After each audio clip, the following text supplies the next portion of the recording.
এ তো খুব স্বাভাবিক ব্যাপার, এবং কোথাও না কোথাও একটা ভারতবর্ষ, ভারতের স্বার্থ, ভারতের জাতীয়তাবাদের সঙ্গে মোহনবাগান নামটা ওতপ্রোতভাবে যুক্ত।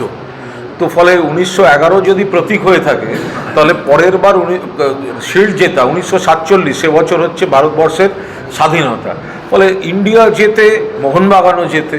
তো এরকম একটা এটা চলে আসছে, এরকম বারবার বারবার বারবার এটা একটা প্রতিধ্বনিত হচ্ছে যে এখানে কোথাও না কোথাও একটা ভারতবর্ষের আত্মার সঙ্গে মোহনবাগানের আত্মার একটা সম্পর্ক আছে।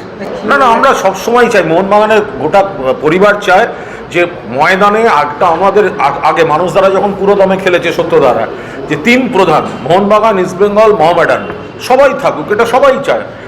ইস্টবেঙ্গল না থাকলে মোহনবাগান সাফল্যটা পুরো এনজয় করা যাবে না। আবার এটাও ঠিক, ওদের হারিয়ে যা মজা, ওরা হারলে যা মজা, সেটা তো অন্য কেউ হলে হবে না। কারণ ওরা ওরা কয়েক বছর ধরে তারা নাকি স্পন্সর পায় না, স্পন্সর এলে 2 বছর অন্তর ঝগড়া করে, ওদের নাকি টিম করতে পারে না, ওদের প্রবলেম।